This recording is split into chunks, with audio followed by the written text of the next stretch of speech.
How much would you be willing to pay for a beautifully designed white noise machine that helps you sleep and keeps you away from your phone screen? Before I tell you in this video, add your opinion in the comments. Hi folks, Daniel here. In this video, I'll be taking a look at Morphee and exploring how effective it is for helping you fall asleep faster. As somebody who doesn't generally sleep well, I've decided to start looking into products that may help me. I've seen white noise machines advertised online for ages, but I was interested by the quirky appearance and non-digital nature of this device. It's not cheap, so let's find out if it's worth the premium price tag.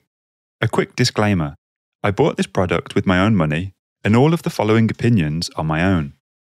Also, I'm not a scientist or a sleep expert or whatever. I'm just a very tired individual on a quest to find tools and tricks to get a better night's kip and reporting what I find along the way. What is it?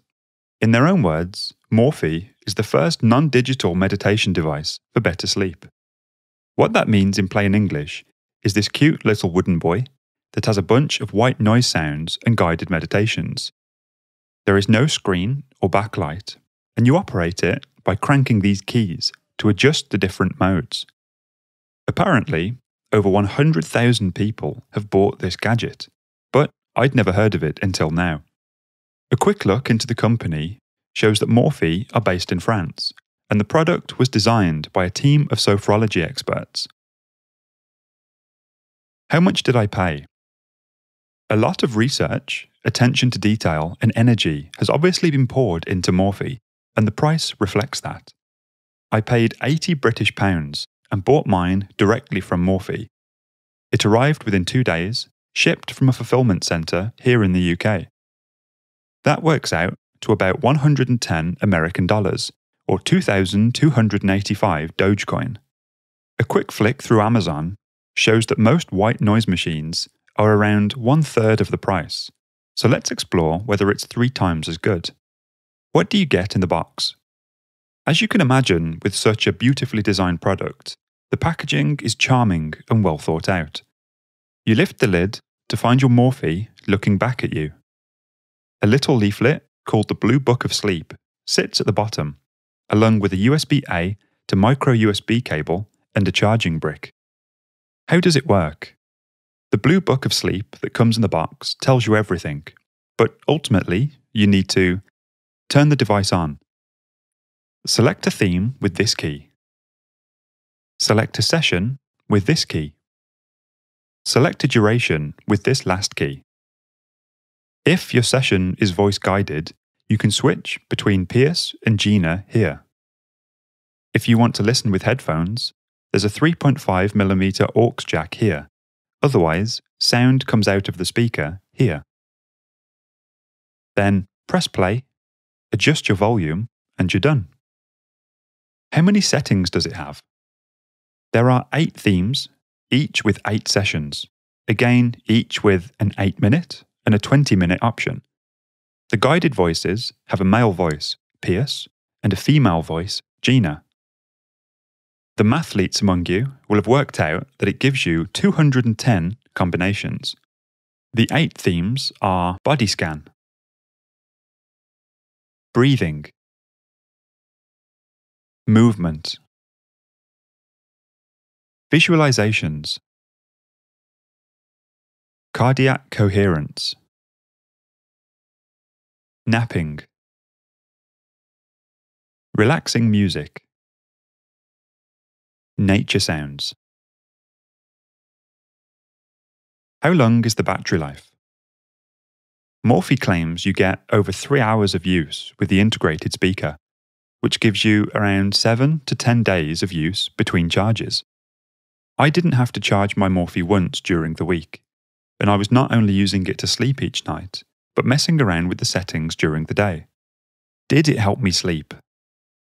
I tested Morphee for 7 days, with each session set to 20 minutes. Here is a very brief summary of the sessions I chose and how I slept. Day 1, Movement Session 1 with Gina.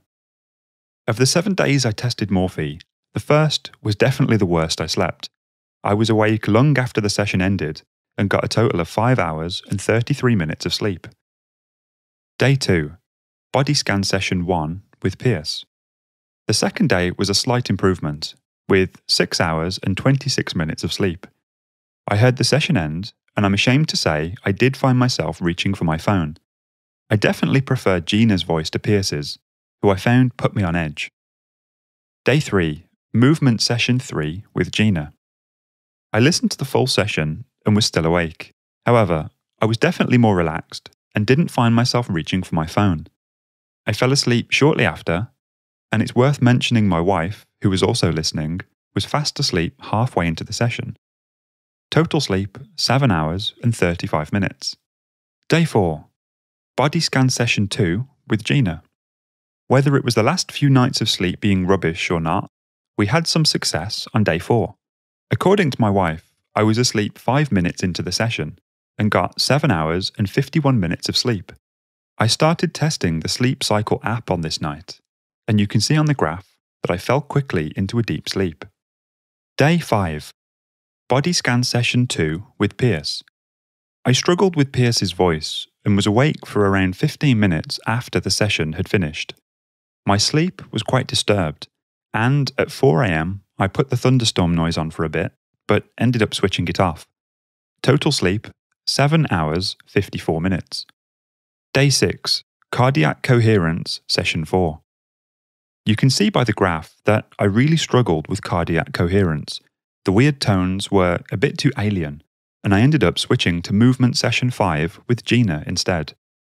I managed 7 hours and 19 minutes of sleep, but spent nearly 9 hours in bed.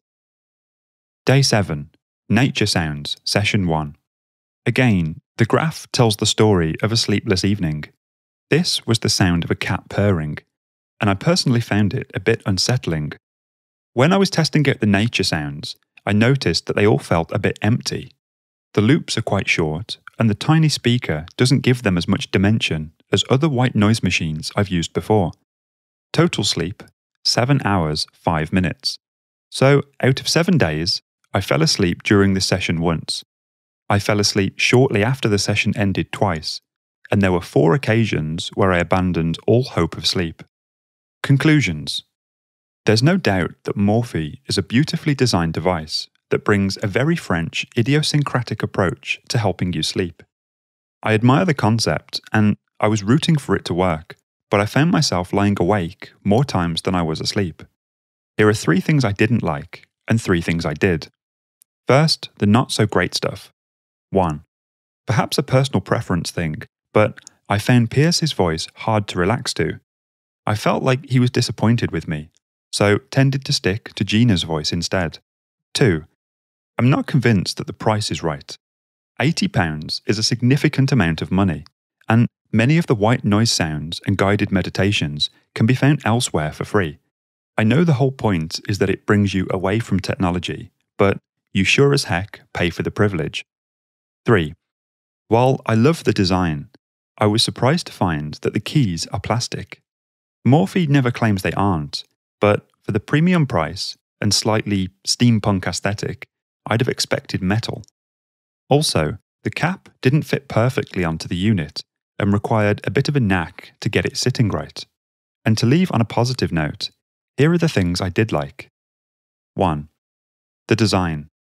I'm a shallow scumbag, and I love the time machine aesthetic.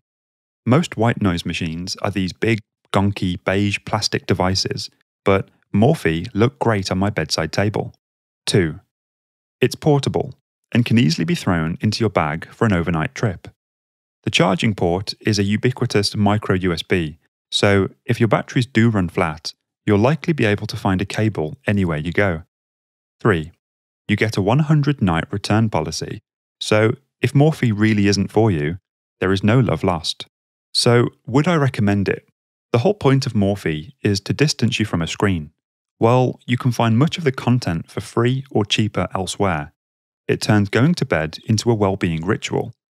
This, in itself, encourages you to put your phone away and reduces the chance of you sitting on TikTok for 8 hours.